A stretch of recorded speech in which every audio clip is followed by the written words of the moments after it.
Irmãos, o tema que nós temos tratado esse mês tem sido sobre os conflitos na alma que todos nós enfrentamos. Muitas vezes nós achamos que somente nós estamos passando por um determinado problema, uma determinada dificuldade, mas na verdade, quando a gente para conversar com as pessoas que estão próximas de nós, o que nós descobrimos é que muitos passam pelos mesmos conflitos, pelas mesmas dificuldades e muitas vezes em intensidades diferentes, de formas diferentes, mas todos passamos por algumas dificuldades comuns entre nós. E essas dificuldades, esses problemas que nós estamos focando nesse mês de fevereiro, são justamente os conflitos da alma. E hoje nós estaremos falando sobre um conflito que é a cobiça e a inveja. Quando eu recebi o tema do pastor e eu vi o versículo tema, eu falei, gente, para ver, para realmente sentir como esse versículo é forte. Porque o que a gente ouve por aí é sempre o seguinte: confia no seu coração, faz aquilo que o seu coração tá desejando, veja o que é melhor para você, porque até hoje você viveu muito só pelos outros, sinta os desejos do seu coração.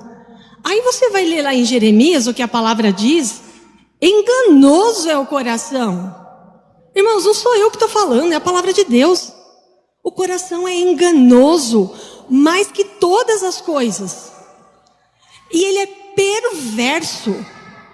Irmãos, parem para pensar. Como que a gente vai ficar realmente confiando e depositando a nossa confiança e querendo realizar os desejos do nosso coração, se o nosso coração é enganoso e ele é perverso? Irmãos, se não é Deus em nossas vidas, se não é a misericórdia do Senhor, quem somos nós? E aí você fala assim para mim: Cristiane, mas isso está escrito lá no Velho Testamento. Nós estamos vivendo na época da graça, agora tudo é diferente. Então vamos lá para o Novo Testamento? Vamos ver o que Jesus fala para os seus discípulos? O que Jesus fala em Marcos 7, 21? Pois do interior do coração dos homens, vêm os maus pensamentos, as imoralidades sexuais, os roubos, os homicídios, os adultérios, as cobiças, as maldades, o engano, a devassidão, a inveja, a calúnia, a arrogância e a insensatez. São palavras de Jesus, dizendo que é do interior do nosso coração que tudo isso exatamente provém. Daí você vai me perguntar: Cris, o que é cobiça? Vamos ver o que é cobiça? Cobiça é querer o que o outro tem, sem prejudicar ou destruir o outro. Então, muitas vezes você quer ter o que o outro tem, mas você quer ter porque você achou bonito, porque você quer ter, e você só vive querendo realmente possuir e ter o que o outro tem. E você prejudica a você. E você prejudica a sua família. Por quê? Porque muitas vezes você está indo atrás de conseguir coisas e ter mais coisas que muitas vezes você não precisa. Que muitas vezes você está atrapalhando o orçamento doméstico da sua casa, lutando, querendo adquirir aquilo que não é uma necessidade da sua vida, da sua casa. Muitas vezes a gente vai atrás de querer e de achar bonito, mas espera aí, eu estou realmente precisando disso? Eu lembro quando o Gilberto começou a trabalhar com a área financeira, a gente pensava: e isso? Peraí, está precisando? É realmente necessário? Aí você começa tem hora que fala: mas caramba, agora tudo que eu vou comprar tem que pensar? Tem que pensar, porque você está cobiçando ou você está precisando? Você está ajudando a sua vida no lar a crescer, a desenvolver, a ter uma economia, uma reserva de emergência, ou você está gastando tudo que você recebe simplesmente para satisfazer a sua cobiça? Mas nós temos também a inveja, que daí a inveja é profunda, ela é perigosa e ela pode ser invisível e você não está percebendo. A inveja é um sentimento de ódio ou desgosto que é provocado pelo bem-estar ou pela prosperidade ou felicidade de outrem. Você está sofrendo porque o outro está feliz, porque o outro está bem. Ela não deseja apenas o que o outro tem, ela deseja que o outro não tenha e perca o que conquistou. Gente, olha como a inveja, ela é terrível, ela é perigosa. Olha como ela é profunda. E muitas vezes a gente está tendo algum sentimento estranho aqui dentro de nós e nós nem sabemos que no fundo o que está acontecendo conosco é exatamente isso. É uma inveja, é um profundo desejo de, além de ter o que o outro tem, você ainda quer que o outro não tenha. E a palavra de Deus nos ensina contra cobiça e inveja. Vocês viram as palavras de Jesus em Marcos falando, cuidado, é do interior do coração do homem que essas coisas surgem. E então, nós podemos ver justamente o que lá em Tiago 4. Olha o que Tiago fala. De onde vêm as discussões e brigas em seu meio? Acaso não procedem dos prazeres que guerreiam dentro de vocês? Querem o que não têm e até matam para conquistá-lo. Invejam o que os outros possuem. Lutam e fazem guerra para tomar deles. E, no entanto, não têm o que desejam, porque não pedem. E quando pedem, não recebem, pois seus motivos são errados. Pedem o que lhes dará prazer. Então vocês podem ver que a palavra de Deus está nos advertindo contra isso. Você muitas vezes não tem o que você quer, você cobiça e inveja o que o outro tem, e muitas vezes você não tem porque você não pede. E quando você decide pedir, você começa pedindo pelo quê? Pela forma, pela maneira errada. Por quê? Porque você está preocupado só em você está bem e tudo ir bem. Mas você não se preocupa em que aquilo que você deseja seja para a honra e glória de Deus, para a honra e glória do crescimento do reino de Deus. Irmãos, nós estamos aqui, o nosso propósito de vida é proclamar, é levar a mensagem às pessoas que estão próximas de nós. Então há necessidade de nós mudarmos o foco do nosso olhar e nós pedirmos coisas que realmente sejam para a honra e glória do nome de Deus. Por isso que muitas vezes nós não adquirimos, nós não conseguimos, porque nós queremos somente para o nosso bem-estar. Lembra o que aconteceu com Caim? Caim, ele teve inveja de Abel. E o que aconteceu? Ele teve inveja de Abel. E o que ele fez? Ele matou o seu irmão, porque ele teve inveja. Ele chegou ao ponto de matar o seu irmão. Tá, e os irmãos de José, o que fizeram? Os irmãos de José tiveram inveja dele e o venderam, mas a sua primeira intenção era o quê? Era matá-lo. Em primeiro lugar, eles queriam matar José e acabam vendendo para o Egito. Os irmãos de Moisés, Miriam e Arão, tiveram inveja de Arão, da liderança dele. Saul tinha inveja de Davi e queria matá-lo. Davi só não foi morto porque Deus estava cuidando da vida dele e Deus o havia ungido rei no lugar de Saul. Senão Saul teria conseguido matá-lo.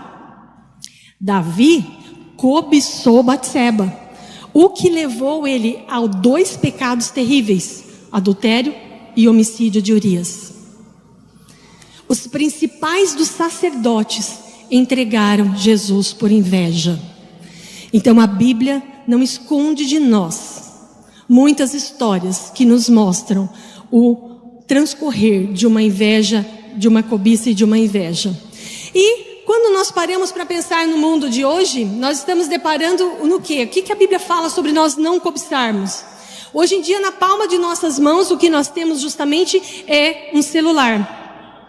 E esse celular justamente vai nos mostrar um mundo, um universo de coisas diferentes, um universo de coisas importantes, que aos nossos olhos parece importante, mas que na verdade são supérfluos, na verdade são vidas, muitas vezes fake. Você não para pensar que aquilo que a pessoa está colocando nas redes sociais são só coisas felizes, coisas alegres, coisas que marcas que ela veste, carros que ela compra, casas que ela possui. Você não para pensar que aquilo muitas vezes está sendo patrocinado pela empresa que está pedindo para ela fazer usar aquela marca, usar aquela roupa, mostrar aquele carro. Gente, tudo muitas vezes é fake. Eu trabalhando na área de consultoria, de decoração, eu me deparei muitas vezes com várias situações onde você fala assim, a pessoa te chama para uma consultoria, eu falo, caramba, que casa, que lindo, que maravilhoso, que lugar esplêndido essa pessoa mora, e a pessoa é infeliz. E a pessoa não gosta nada daquilo. Ela, eu preciso reformar, eu preciso colocar as coisas mais atuais, não sei o quê. E eu paro e olho e falo, gente, mas o negócio está top, o que mais essa pessoa quer mudar, o que ela quer fazer? Por quê? É a inveja, é a cobiça, é aquilo crescendo, é você achar que você tem que estar dentro das últimas sensações, das últimas novidades. E muitas vezes o problema está aqui dentro, não está no que você está vendo na palma da sua mão. Esqueça que o que você vê, o seu vizinho, nós vemos lá em Êxodo 27, a palavra de Deus fala: não cobiçarás a casa do teu próximo, não cobiçarás a mulher do teu próximo, nem o seu servo, nem a sua serva, nem o seu boi, nem o seu jumento, nem coisa alguma que pertença ao seu próximo. Então para de ficar pegando seu celular, indo nas redes sociais e focando no que está no seu próximo, porque hoje infelizmente o nosso próximo está na palma das nossas mãos. Venha para a sua realidade, venha para a sua vida atual, venha para a necessidade que você tem, realmente, se ela glorifica o nome de Jesus. E nós podemos ver Jesus falando também sobre nós cuidarmos com a quantidade de bens que nós temos aqui. O que nós vamos fazer com tudo isso que a gente está acumulando aqui, com essa preocupação de bens materiais? Olha o que fala lá em Lucas 12:15. Então Jesus lhes disse: cuidado, protejam-se contra todo tipo de ganância. A ganância é um sinônimo de cobiça. Porque a vida de um homem não consiste na quantidade dos seus bens. Tudo vai ficar. Como costuma dizer o pastor Hernandes Dias Lopes, eu nunca vi um caminhão de mudança indo para o cemitério junto com o corpo a ser enterrado. Tudo vai ficar. Acumulem riquezas no céu, onde a traça e a ferrugem não consomem, e aonde realmente você vai estar adquirindo bens eternos para a honra e glória do nome do nosso Deus. E Tiago também continua falando sobre o problema da inveja e da cobiça, e ele fala em Tiago 3,14: mas se em teu coração a inveja amarga, ambição egoísta, não encubram a verdade com vanglórias e mentiras. Não fica postando bonitinho nas redes sociais que você se acha o máximo, que aquilo é maravilhoso o que aconteceu na sua vida, se no fundo você conseguiu aquilo por inveja egoísta e ambição.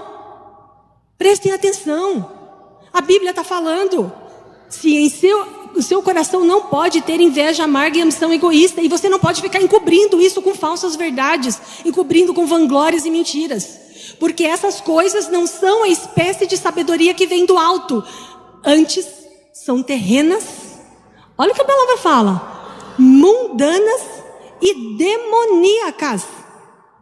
Isso que você está sentindo é demoníaco, irmãos, é muito sério, é a palavra de Deus que está falando. Por quê? Porque ela é uma inveja amarga, ela não vai te trazendo felicidade, você sempre vai querendo mais e mais, e nada está bom. Então, pois onde há inveja e ambição egoísta, também há confusão e males de todo o tipo. E é exatamente isso que a gente vê. Quando você vê uma pessoa muito invejosa, muito cobiçosa, você vê que ela atrai muita confusão, muitos males. Em Colossenses 3,5, Paulo fala uma coisa muito importante para os seus irmãos em Colossos. Assim, façam morrer tudo o que pertence à natureza terrena de vocês: imoralidade sexual, impureza, paixão, desejos maus e a ganância, que também é sinônimo de cobiça, que é idolatria. Irmãos, ganância é idolatria. A palavra de Deus que está falando. Você está falando que você não tem nenhuma imagem de escultura, que você não tem nenhum ídolo na sua vida? A palavra de Deus está dizendo que se você tem cobiça, se você tem inveja, você é um idólatra. É a palavra que está dizendo. Gente, olha o cuidado que nós temos que ter. Olha realmente como nós temos que parar e pensar: Senhor, o que está sendo cobiça na minha vida, o que está sendo inveja na minha vida, me liberte disso. Nós temos que ter uma comunhão muito grande com Deus e pedir para Deus: limpa o meu coração, que eu queira somente aquilo que glorifique e honre o teu nome. E como que nós conseguimos perceber que nós estamos entrando nesse mundo da cobiça? Nós começamos a desejar algo que Deus não nos deu. Quando você começa a focar em algo que Deus não te deu, você acaba desprezando o que Deus já te deu. E quando você começa a desprezar o que Deus te deu, você está mostrando que você está desconfiando da bondade de Deus. Obrigada, irmã. Então vocês perceberam quais são os passos que nos levam à cobiça? Nós desprezamos, nós desejamos algo que Deus não nos deu. Nós desprezamos o que Ele já nos deu, porque, já consegui, agora eu quero aquilo. Nossa, mas já está velho, né? Faz 30 dias que você comprou a roupa nova e você já está reclamando que não tem roupa nova para vir para a igreja. E você começa a desconfiar da bondade de Deus. E nós podemos ver isso retratado na vida de Eva, quando ela foi tentada. Ela está no jardim, andando, provavelmente longe de Adão, e a serpente começa a colocar dentro dela um desejo de algo que Deus proibiu. A serpente era a mais astuta de todos os animais selvagens que o Senhor Deus havia criado. Certa vez, ela perguntou à mulher: Deus realmente disse que vocês não devem comer do fruto de nenhuma das árvores do jardim? A serpente chega: nossa, Deus criou vocês estão no meio de um jardim maravilhoso, cheio de frutas. Que lugar maravilhoso, lindo. E Deus proibiu vocês não podem comer nenhuma fruta do que está aqui no meio do jardim. E então Eva responde: podemos comer do fruto das árvores do jardim, respondeu a mulher. É só do fruto da árvore que está no meio do jardim que nós não podemos comer. Deus disse: não comam e nem sequer toquem no fruto. Irmãos, depois vocês parem e olhem lá em Gênesis 2, se Deus falou que não era para tocar no fruto. Aqui Eva está acrescentando algo às palavras de Deus. A palavra diz que Deus disse que não era para comer, porque se comerem, certamente iriam morrer. Eva acrescentou: esse nem sequer toquem no fruto, foi acréscimo da Eva por não estar reproduzindo exatamente a palavra de Deus. Você tem que cuidar para você não abrir brechas diante daquilo que Deus tem falado. Nem sequer toquem no fruto daquela árvore. Se o fizerem, morrerão. Aqui Eva omite. Por quê? A Bíblia fala que Deus disse que certamente morrerão. E a Eva fala assim: morrerão. Não, Deus disse certamente. Ela omitiu a palavra certamente.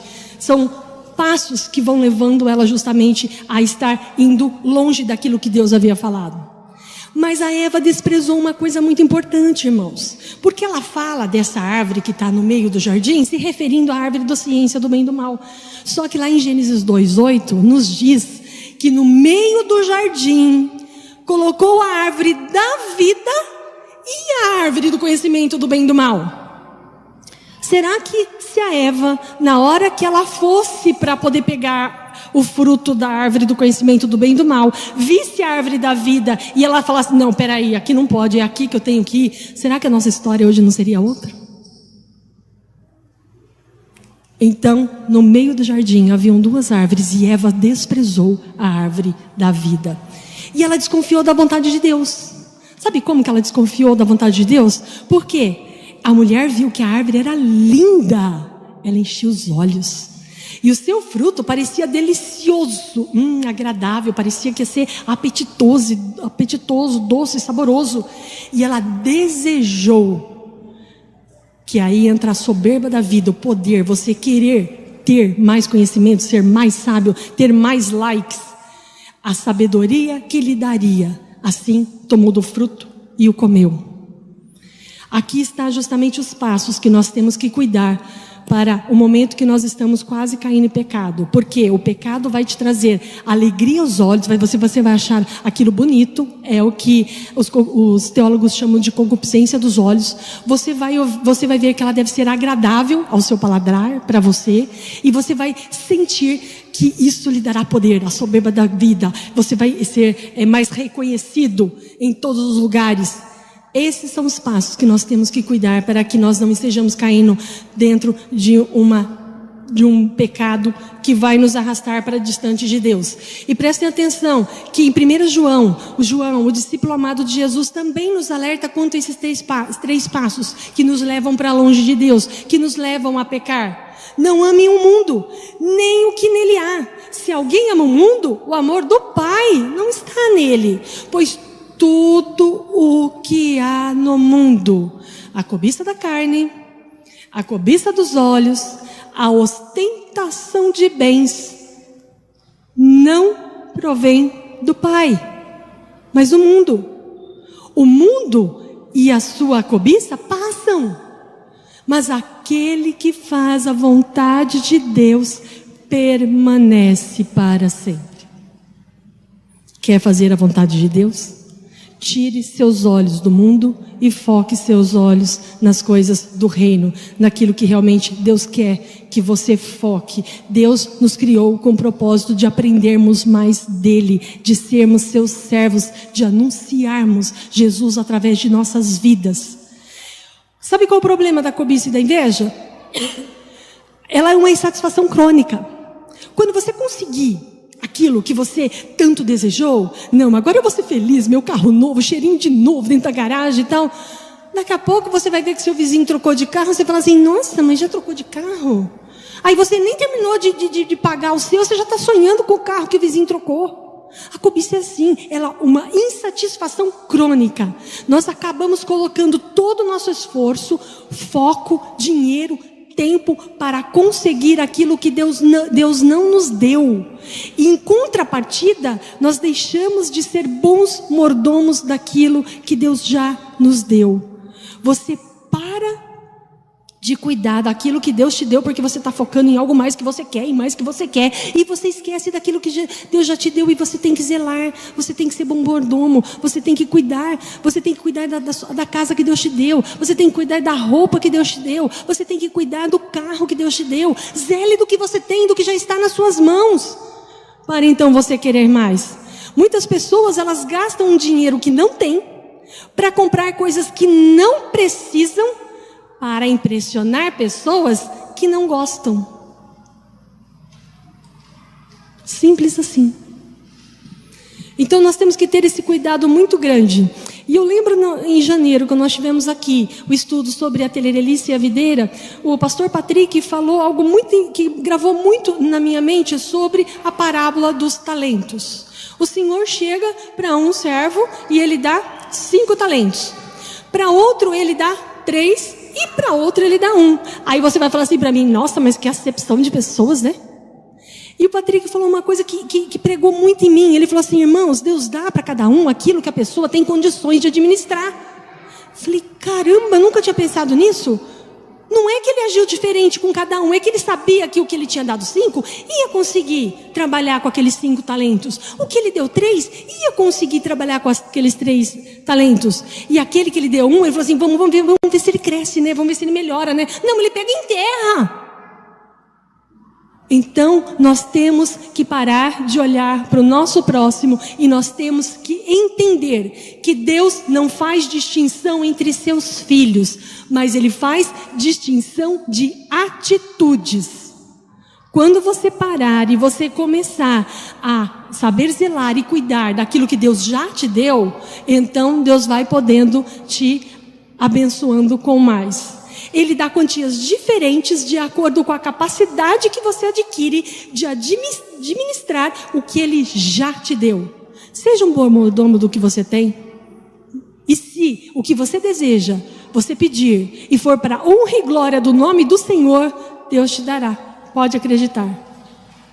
Aí você fala assim, Cristiane, e agora depois de tudo isso que você falou, o que eu faço? Como que eu vou me livrar de tudo isso? Como que eu tiro isso da minha vida? Como que eu posso estar melhorando? Eu estou indo para o caminho de um perigo. Existe uma solução? Sim, existe uma solução. Você está a caminho do perigo, mas tem um antídoto na palavra de Deus. Graças a Deus, a nossa Bíblia, ela nos traz como nós estarmos saindo de algumas situações. O primeiro deles é o arrependimento. Arrepende de onde você caiu. Arrepende do que está acontecendo agora. Quando Davi peca e Natã vai falar com ele, Davi não faz igual Adão e Eva, que Deus chega lá no jardim e fala: Adão, cadê você? Ah, eu estou escondido. Você está escondido? Por que você está escondido? Ah, porque a mulher que o Senhor me deu fez eu comer do fruto, eu comi. Eva, você deu o fruto para o Adão comer? Eu dei, foi a serpente. Nós temos mania de ficar empurrando as nossas desculpas para um, para outro, para outro, para outro. Gente, assuma o seu erro. Quando Natan chegou diante de Davi e falou do seu erro, o que Davi fez? Ele se prostra diante do Senhor e fala: pequei contra o Senhor. É isso que Deus quer de nós: arrependimento. Para de empurrar para o seu esposo, para sua esposa, para os seus filhos, para sua sogra, para os seus vizinhos. Você errou, você pecou. Arrepende-te diante de Deus. E eu vou citar para vocês apenas alguns versículos do Salmo 51. Em casa, vocês leiam o Salmo 51 inteiro. É a súplica, é o clamor de arrependimento de Davi. Tem misericórdia de mim, ó Deus, segundo a tua benignidade. Apaga as minhas transgressões, segundo a multidão das tuas misericórdias. Lava-me completamente da minha iniquidade e purifica-me do meu pecado. Cria em mim, ó Deus, um coração puro e renova em mim um espírito reto. Gente, a gente tem que pedir isso todo dia. Senhor, cria em mim um coração puro, me renova. A Bíblia fala que as misericórdias do Senhor se renovam conosco a toda manhã. Peça isso, busque isso, anseie por isso. Não me lances fora da tua presença. Não retires de mim o teu Santo Espírito. Torna a dar-me a alegria da salvação e sustém-me com o espírito voluntário. No Antigo Testamento, o Espírito Santo não habitava dentro dos seus servos, como ele habita em nós hoje. É um privilégio que nós temos, depois da ressurreição de Jesus, podermos ter o Espírito Santo aqui dentro de nós, nos cutucando, falando, te incomodando. Olha o medo de Davi: não retires de mim o teu Espírito Santo, me traz a alegria da tua salvação, não me deixes ela sair de perto de mim. Por quê? Porque ele sabia que ele corria esse risco. E ele clama, ele suplica a Deus: pois não deseja sacrifícios. Se o Senhor quiser sacrifício, eu até faria. Se não, eu usaria. Tu não te deleites em holocaustos. Os sacrifícios para Deus, quais são? Espírito quebrantado. A um coração quebrantado e contrito não desprezarás, ó Deus. Está aí o segredo do arrependimento. Se prostre diante de Deus, se coloque diante de Deus. E quando você vê a história de Davi, Davi é muito conhecido secularmente na história da humanidade. Você ouve falar dele quando você está na escola, no colégio, em todos os lugares. Mas o que vocês podem notar, que quando vocês veem algo sobre a história de Davi, de como ele é lembrado, as pessoas não remetem a essa época do adultério e do homicídio. Vocês sabem que até hoje o livro mais lido é a Bíblia. Entre os 66 livros que a Bíblia contém, o mais lido de todos os 66 são os Salmos. Os Salmos, eles elevam a voz da humanidade a Deus. Os Salmos têm 150 capítulos, sendo que 73 são de autoria de Davi. Davi é conhecido muito mais pelos seus salmos do que pelas vitórias nas guerras. Ele é o único homem chamado segundo o coração de Deus. Por quê? Ele não temia estar perto de Deus, ele não temia realmente se prostrar diante de Deus, ele não temia arrepender-se diante do Deus. Ele queria que a vida dele realmente fosse voltada para a honra e glória do nome de Deus. O outro antídoto que eu tenho para falar para vocês é sobre o contentamento. Olha o que a Bíblia diz em Hebreus 13:5 sobre contentar-se. Conservem-se livres do amor ao dinheiro e contentem-se com o que vocês têm, porque Deus mesmo disse: nunca o deixarei, nunca o abandonarei. Então, irmãos, a Bíblia está falando: Contentem-se com o que vocês têm. Quando vocês começarem a ser felizes com aquilo que vocês têm e darem graças a Deus pelo aquilo que vocês já têm, gente, muda uma chavinha aqui, ó. Muda uma chavinha. E vocês vão ver que a alegria virá, a paz interior virá. Você vai parar de ficar focando os seus olhos em ver e querer o que o vizinho tem, o que o outro tem. E você vai começar a falar: puxa, Deus já me deu tudo isso. Puxa, que legal. Como que eu posso cuidar disso? Como eu posso zelar disso? Como eu posso fazer isso estar mais bem cuidado, mais bem zelado para a honra e glória do nome de Deus? É impressionante que como quando você cuida das coisas com muito amor, muito carinho, como elas repercutem. Uma coisa que eu nunca imaginei foi que o fato de eu ter plantas e cuidar de plantas, e esse conhecimento começou a acontecer em uma maior escala quando nós mudamos para Nova Odessa. E aí a casa tinha um terreno e a gente começou a pôr planta daqui, planta dali. Hoje os vizinhos falam que a nossa casa é a mulher do dedo verde. Falando que lindo, como que é lindo, como as plantas são lindas. E aí eles vêm falar comigo. Eu falei: gente, quando que imaginei que o fato de eu estar cuidando do meu jardim ia repercutir tanto como está repercutindo? Então, irmãos, contentem-se com o que vocês têm e façam com que isso floresça. Faça com que isso resplandeça. Faça com que isso revele Deus na sua vida através das coisas que você tem. É impressionante como isso repercute quando você está feliz, quando você está realmente satisfeito com aquilo que você tem. E uma coisa muito importante, que nós estamos deixando de lado, nós estamos deixando para se alimentar só aqui, aos domingos, é o nosso momento com Deus. Encham-se da palavra, porquanto livrem-se de toda impureza moral e da maldade que prevalece, e aceitem humildemente a palavra implantada em vocês, a qual é poderosa para salvá-los. A palavra de Deus é poderosa para salvar e para curar a sua alma, e para curar a sua inveja, e para sarar a sua cobiça. Essa palavra salvá-los, que Paulo coloca ali, no original, no grego, ela significa sozo, que significa literalmente cura do corpo, da alma e do espírito. Quer ter sua alma curada? Apegue-se à palavra de Deus. Comece com 9 minutos por dia. Aí você fala assim: nossa, Cristiane, mas 9 minutos por dia? Comece com 9 minutos por dia, porque 9 minutos eu sei que você vai conseguir colocar na sua rotina. Só que você coloque esses 9 minutos num horário que você saiba que você vai conseguir encaixá-lo todos os dias. Se preciso for, acorde mais cedo, acorde 9 minutos mais cedo. E você vai depositar diante de Deus 3 minutos, lendo uma porção pequena da palavra de Deus. Você vai ler e reler até dar 3 minutos. Terminou de dar 3 minutos, você vai começar a se colocar dentro daquele trecho, naquela história, como se você estivesse dentro dela, por 3 minutos.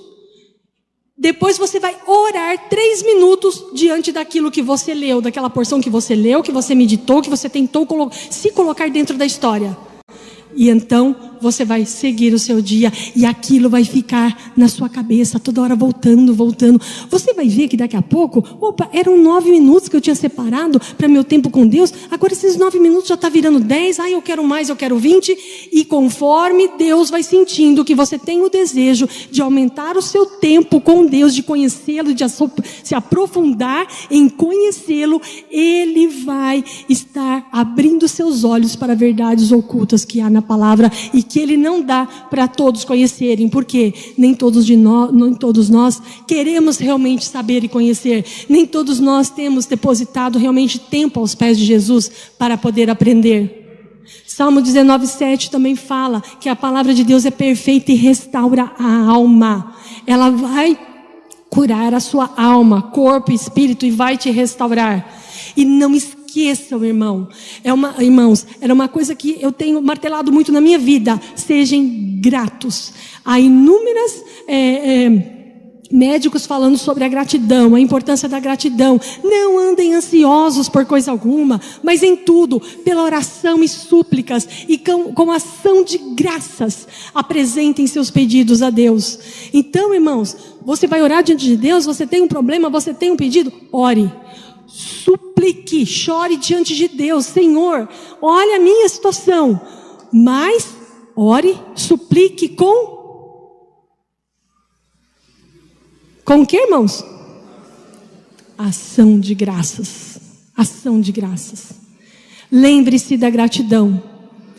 Lembre-se justamente de começar a aprender a apreciar o dia, apreciar os pássaros, apreciar o novo dia com o sol lindo que Deus nos deu. Se é um dia chuvoso, ai, dia chuvoso me dá depressão danada. Louvado seja o nome do Senhor pela chuva que está regando a terra, que está enchendo os rios, que está ajudando a nossa lavoura a brotar.